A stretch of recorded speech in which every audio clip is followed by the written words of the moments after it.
परमजीत सिंह पम्मे ने कहा कि दून निर्वाचन क्षेत्र में सरकार के संरक्षण में अवैध खनन को बढ़ावा मिला है। उन्होंने कहा कि प्रदेश में जब से कांग्रेस की सरकार बनी है तब से बद्दी औद्योगिक क्षेत्र में खनन लगातार बढ़ता जा रहा है, क्योंकि यह क्षेत्र बॉर्डर का एरिया है और खनन माफिया यहां पर सक्रिय हुआ है।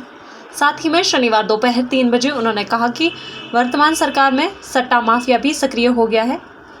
दूसरे राज्यों में सट्टा माफिया बद्दी में आकर प्रवासी मजदूरों को लूट रहे हैं। उन्होंने कहा कि विकास के कार्य जो भारतीय जनता पार्टी के टाइम पर जयराम ठाकुर की सरकार में जो विकास दून विधानसभा क्षेत्र के अंदर एक नई गाथा शुरू की गई थी, उस विकास को ग्रहण लगाया गया है और विकास के मामले में कांग्रेस की सरकार बहुत बुरी तरह से फेल हो गई है। दून विधानसभा क्षेत्र जो एक बॉर्डर का एरिया है और वहाँ पे अवैध माइनिंग तो जब से कांग्रेस की सरकार बनी है उसने तो सारे रिकॉर्ड तोड़ दिए। आज तक के इतिहास में बहुत ज़्यादा अवैध माइनिंग हो रही है। अवैध माइनिंग के अंदर मैं तो आरोप लगा रहा हूँ, सीधे सीधे आरोप लगा रहा हूँ कि वहाँ का जो विधायक है उसका परिवार है उसमें शामिल है और वहाँ के विधायक ने 2 साल के अंदर अवैध माइनिंग के अलावा उस क्षेत्र में जो आज तक गुंडागर्दी के रिकॉर्ड सारे रिकॉर्ड टूट गए हैं। गुंडागर्दी चरम पे है और जो सट्टेबाज लोग हैं वो बाहर से आके सट्टा खिला रहे हैं, जो प्रवासी लोग हैं उनको लूट रहे हैं। उसके अलावा वहाँ विकास के कार्य जो ठप पड़े हैं।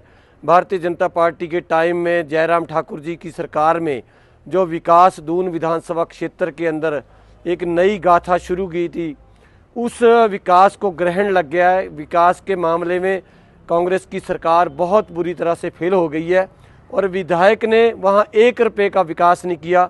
मैं तो ये कहता हूँ कि जो कांग्रेस की सरकार है वो भारतीय जनता पार्टी के टाइम के जो सैंक्शन है, चाहे वो सड़क है, चाहे वो पुल है, चाहे वो ट्यूबवेल है या कोई पानी की स्कीम है, कोई भी स्कीम है, उन्हीं का उद्घाटन और शिलान्यास कर रही है। और 2 साल के अंदर कांग्रेस की सरकार ने, कांग्रेस के विधायक ने दून विधानसभा क्षेत्र के अंदर कोई विकास नहीं किया है, कोई भी विकास नहीं किया है। इसलिए कांग्रेस की सरकार बुरी तरह से फेल हो चुकी है। सर, खनन को लेकर सरकार नीति बनाने जा रही है, क्या लगता है आपको कितना कामयाब होगा? देखो, जो कांग्रेस की सरकार खनन के मामले में नीति बना रही है, मैं उनका स्वागत करता हूं अगर वो अच्छी नीयत से बनाते हैं।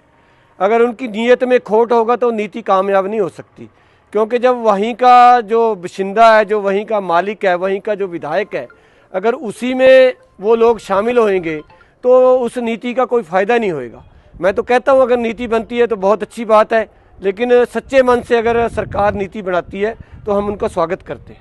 मैं उस चीज़ में बोलता हूँ कि जश्न किस बात का है। कांग्रेस की सरकार ने 1000 के करीब जो इंस्टीट्यूट भारतीय जनता पार्टी की सरकार ने खोले थे वो बंद कर दिए थे, उसका जश्न मनाया। उन्होंने हिमकेयर योजना हमारी सरकार ने चालू की थी, जयराम ठाकुर जी की सरकार ने वो बंद कर दी थी, उसका जश्न मनाया। उन्होंने सहारा योजना बंद कर दी, उसका जश्न मनाया। किस चीज़ का जश्न मनाया?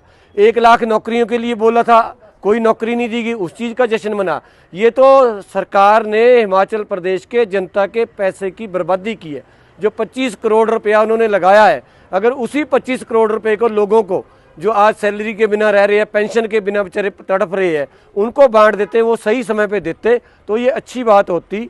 लेकिन उन्होंने जश्न जो मनाया गया है वो जश्न लोगों के हित के लिए नहीं मनाया गया, लोगों को गुमराह करने के लिए बनाया गया। आपने देखा होगा जश्न के अंदर ही बहुत सी महिलाओं ने वहाँ पे सवाल उठाए हैं कि हमारे को 1500 रुपया नहीं मिला, हमारे को बेनिफिट नहीं मिल रहे, राशन महंगा हो गया डिपुओं में। और कांग्रेस के जो बड़े नेता है उन्होंने मतलब कि अपना काम किया, उनके काम हो रहे हैं। अब मैं अपनी दून विधानसभा क्षेत्र की बात करता हूँ। जो पिछले आपदा आई थी उसमें पिक एंड चूज किया गया। जिन लोगों के मकान गिर गए, नष्ट हो गए, उनको पैसा नहीं मिला गया, लेकिन जिनके एक भी दरार नहीं आई, मेरे पास प्रूफ है, उनको इन्होंने 3-3 लाख रुपया, 7-7 लाख रुपया दे दिया। एक हमारे घरेड़ पंचायत पड़ती है, मेरी नालका पंचायत है, उसमें 2 मंजिला मकान उसका नष्ट हो गया गरीब आदमी का, लेकिन उसको 1 रुपया नहीं दिया गया, क्योंकि वो भारतीय जनता पार्टी की विचारधारा से मेल करता था। BVN एरिया में सरकार बुरी तरह से फेल हो चुकी है। वहाँ आम आदमी जो जाता है उसका फ़ोन, मोबाइल खो लिया जाता है और वहाँ इतनी घटनाएं हो रही हैं जिसका कोई हिसाब नहीं है। चोरी हो रही है, आज अभी मुझे फ़ोन आ रहा था, हाउसिंग बोर्ड में चोरी होगी, घरों में चोरी होगी। मतलब वहाँ पे जो कानून व्यवस्था बहुत बुरी तरह से चरमरा गई है और कांग्रेस इस मामले में बहुत बुरी तरह से फेल हो चुकी है।